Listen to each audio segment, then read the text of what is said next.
తెరవలి sisters channel కి స్వాగతం. ఈ రోజు మా గుంటూరు ఫేమస్ అండి గోంగూర, తెలుసు కదా మీకు. ఆ గోంగూరతో ఒక కర్రీ చేసి చూపిస్తాను.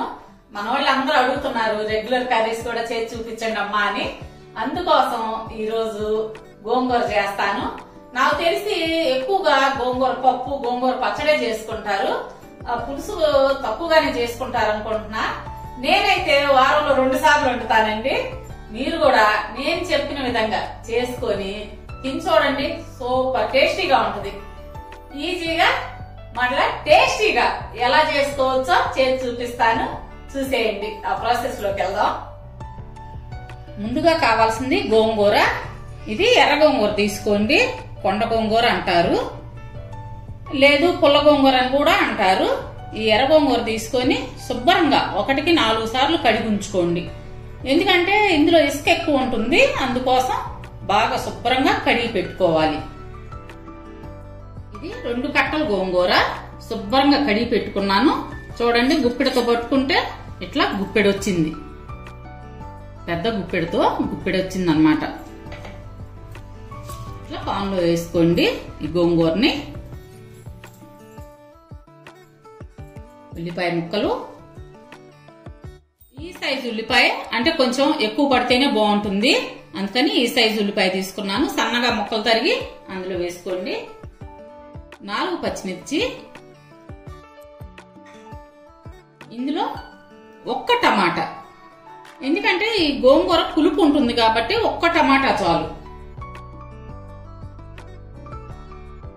సొరకాయ ముక్కలు 1 కప్పు, అంటే అంత ముక్క తీసుకున్నాను. సొరకాయ ముక్కలు వేసేయండి సన్నగా తరిగి. 2 స్పూన్లు 10 నిమిషాల ముందు నానబెట్టుకున్న పచ్చెనగపప్పు,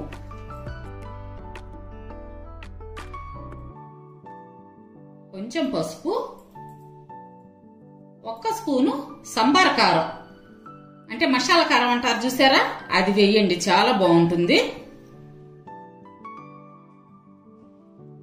ఇందులో తగినన్ని వాటర్ పోసేయండి.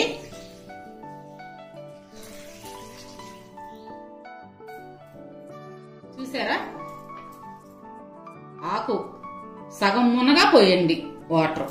ఎక్కువ పోస్తే గనక మళ్ళా లూజ్ అంటే పల్చగా వస్తుంది. అట్లా కాకుండా మీరు గుత్తగా కావాలనుకుంటే గనక తగ్గించి పోసుకోండి.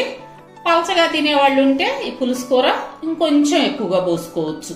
నేనైతే ఈ కప్పుతో 1 కప్పు తీసుకున్నాను వాటర్. ఈ గోంగూర పులుసుకి తాలింపులోనే సగం టేస్ట్ వస్తుందండి. తాలింపు ఎలా వేసుకోవాలో చూపిస్తాను తర్వాత. ఇప్పుడు ఈ పాన్ మూత పెట్టుకొని 4-5 విజిల్స్ వచ్చే వరకు ఉడికించుకుందాం. మరీ ముదురు గోంగూర అయితే ఇంకా 2 విజిల్స్ అదనంగా రానివ్వండి.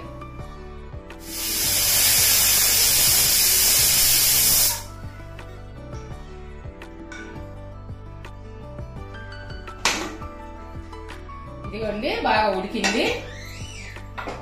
ఇప్పుడు దీన్ని ఈ పప్పు గుత్తితో మెత్తగా మెదుక్కుందాం.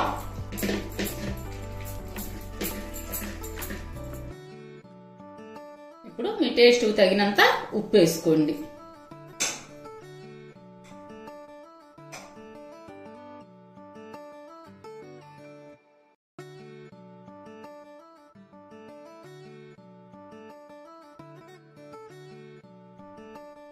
స్టవ్ వెలిగించి 3 స్పూన్ల ఆయిల్ తీసుకోండి.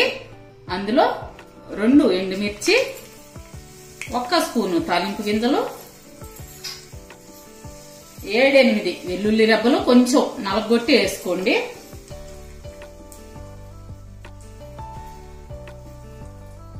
కొంచెం కరివేపాకు ఇట్లా తుంచి వేసుకోవాలి. తుంచి వేసుకుంటే ఆ ఫ్లేవర్ బాగుంటుంది. కొంచెం ఇంగువ, సిమ్ లో పెట్టి దోరగా వేయించాలి తాలింపుని.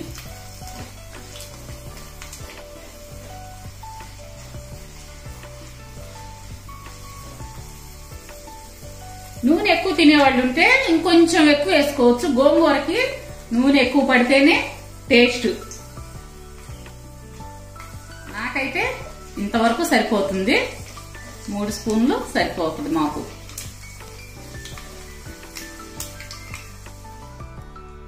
ఇప్పుడు ఈ తాలింపుని ఈ గోంగూరలో కలుపుదాం.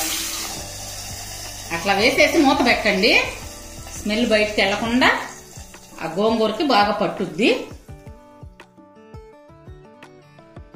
ఇప్పుడు 1 నిమిషం తర్వాత అంటే మనకి ఈ తాలింపు అంతా ఈ పులుసు కూరకి పట్టిద్ది అనమాట. పట్టిన తర్వాత మూత తీసి 1 స్పూను నెయ్యి వేయండి. అందులోనే కొంచెం కొత్తిమీర,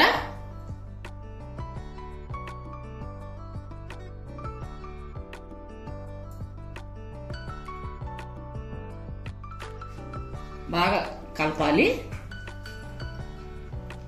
పులుసు కూరలో దేనికైనా సరే నెయ్యి పడితే ఆ రుచే వేరండి అసలు. ఈ విధంగా కలిపి వేరే బౌల్లో సర్వ్ చేసుకుందాం. ఇదిగోండి ఎంత ఈజీగా చేసుకోవచ్చో చూసారు కదా. అదే విధంగా మీరు తయారు చేసుకోండి. అయితే ఈ గోంగూర పులుసుకి మినపొడియాలు సూపర్ కాంబినేషన్ అండి. మినపొడియాలు వేయించుకొని ఈ గోంగూర పులుసు కూరలో తింటే సూపర్ గా ఉంటది. మీరు కూడా చేసుకొని తిని చూసి ఎంత టేస్టీగా ఉందో నాకు చెప్పండి. విన్నారు కదండి, గోంగూర పులుసు టేస్టీగా ఈజీగా చేసుకోవడమే కాదు, దాని కాంబినేషన్ కూడా చెప్పి నోరూరిస్తోంది చెల్లి. మరి మీరు కూడా ఇలాగే చేసుకొని చూడండి. మా వీడియోస్ మీకు నచ్చినట్టయితే లైక్ చేయండి, షేర్ చేయండి. అలాగే కొత్త వాళ్ళు మా ఛానల్ని తప్పకుండా సబ్స్క్రైబ్ చేసుకోండి. పక్కనున్న బెల్ బటన్ క్లిక్ చేసి ఆల్ అనే ఆప్షన్ ఎంచుకుంటే మేము పెట్టే ప్రతి వీడియో నోటిఫికేషన్ రూపంలో వస్తుందని మీకు తెలుసు కదా. ఓకే ఫ్రెండ్స్, నెక్స్ట్ మరో మంచి వీడియోతో మీ ముందుకు వస్తాం. అప్పటి వరకు బాయ్.